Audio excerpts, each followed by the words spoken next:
खुलुमबाय नोंथांमोनखौ फुंबिलिनि गोसो गोथारै बरायबाय। दिनै 7 डिसेम्बर 2020 जोंनि बिटिसिनि बिसायख'थिनि सान। फैदो दिनैनि फुंबिलिनि माखासे मोजां गाज्रि आरो फिसा गेदेर खौरांफोरखौ फारि फारि मिथिनानै लानि।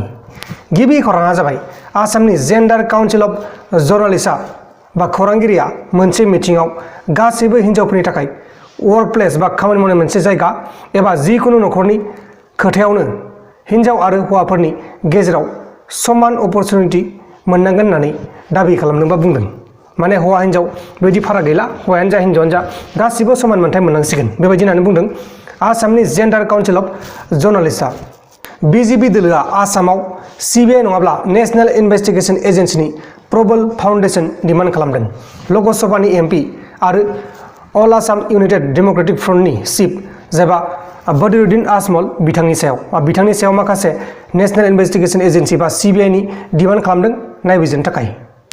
दिल्ली ट्रेफिक पुलिसआ टुइटाराव टुइट खालामनानै फोरमायनाय बायदिब्ला आबादारिफोरनि सोमावसारनायनि थाखाय आलादा आलादा लामा अपेन क्लज खालामनांगौ जादों होननानै फोरमायनाय जादों आरो बेनि जाउनावनो दिल्ली ट्रेफिक पुलिसफोरा गोबां जेंनाजों मोगा मोगि नुजानांगौ जादों। दा बेनिखायनो गावसोरनि दुखु खस्थ' मोननायखौ टुइटारनि गेजेराव टुइट खालामनानै फोसावनाय जादों। रयेल सिकन प्रिडियट किशोर देब बर्मनआ थांनाय सुनिबारखालि त्रिपुरानि चिफ मिनिस्टार जायबा बिप्लब कुमार देब बिथांखौ कनसनपुर आरो पानिसागराव फैनानै एन्टि ब्रु प्रटेस्ट खालामनायाव सानै मानसि थैनायनि न'खरनि मानसिफोरखौ लोगो हमफैनो थाखाय खावलायदों। दाखालि बावै जाखिनि जाना थांबाय त्रिपुरायाव ब्रु रिफिउजिफोरा सोमावसारनाया, बै सोमावसारनायाव सानै मानसिनि जिउ खहा जादोंमोन आरो जिउ खहा जानाय न'खरफोरखौ खबर लानो थाखाय चिफ मिनिस्टारखौ खावलायनाय जादों।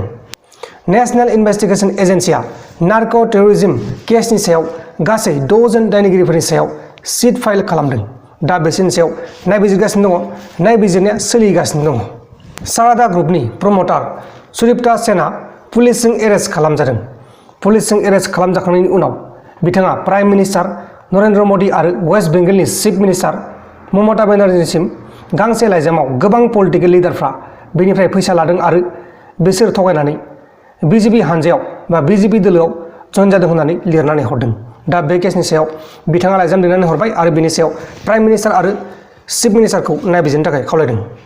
आसामनि गिबि मन्थ्रि बिथां सर्बानन्द सन'वालआ कच राजबंसि माहारिफोरखौ ट्राइबेलनि एबा एसटिनि गनायथि होगोन होननानै बुंदों, मैयाहाय बुंदों खौरांगिरिनि मेलाव। चिरां जिल्लानि बिजनीआव बिपिएफनि मेलाव बिजनी बिधान सभानि एमएलए कमल सिंह नार्जारिया बिजेपिनि एमएलए आंगुरलता डेकाखौ देहा फानग्रा होननानै बुंदों आरो दा कमल सिंह नार्जारिनि सायाव बिजनी बिजेपि दोलोआ केस होनाय जाबाय। दा बेनि सायाव नायबिजिरगासिनो दङ।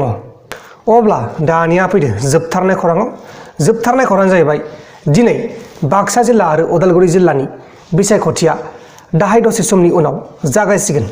आसा खालामो नोंथांमोना गासिबो गाव गावनि बिसायख'थिनि भटखौ गाव गावनि साननायजों होगोन होननानै। नङा होमबा लोगोफोर, नोंथांमोना गाव गावनि साननायजों भटखौ होबानो जाबाय। जय बर' हारिनि लोगोफोर, दिनैनि फुंबिलिनि माखासे मोजां गाज्रि आरो फिसा गेदेर खौरांफोरा बेखिनिमोन। जुदि नोंथांमोना आंनि बे भिडिअखौ मोजां मोनदों अब्ला भिडिअखौ शेयार खालाम, नोंथांनि लोगोनो वाट्सएपआवनो जा फेसबुकआवनो जा जेरावबो जेखिबो शेयार खालाम। आरो दासिमबो जुदि नोंथांमोना आंनि बे प्रान्जल नार्जारि निउस चेनेलखौ साबस्क्राइब खालामाखै अब्ला अन्नानै साबस्क्राइब खालाम। बाय बाय। हेल' फ्रेन्ड्स, नोंथांमोनखौ प्रान्जल नार्जारि इउटुब चेनेलाव बरायनाय जाबाय। बिथाङानो जाबाय प्रान्जल नार्जारि, बिथाङानो जाबाय सोर? जों दा गिदिंगासिनो दं गुवाहाटी सिटी पल्टन बाजार मोनसिगोन, ओमफ्राय जों थांगासिनो दं लासित नगर। थ' बिराद दुखु अब्लाबो मिनिबाय नोंथांमोनजों दसे सम। थेंक इउ स' माच बाय प्रान्जल नार्जारि। आंनि गोसो गोरबोनिफ्राय नोंथांखौ रोजा रोजा साबायखर बावनाय थाबाय। नोंथाङा बेफोरबायदि आंखौ हेल्प खालामफैदों।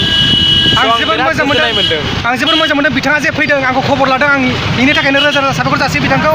बिथाङा आंखौ लोगो हमनानै आंखौ लोगो हमफैदों, जोबोर मोजां मोनदों आरो नोंथांमोना भिडिअ नुबाय थागोन, नायबाय थाबानो जाबाय। थ' भिडिअखौ नायलांदो।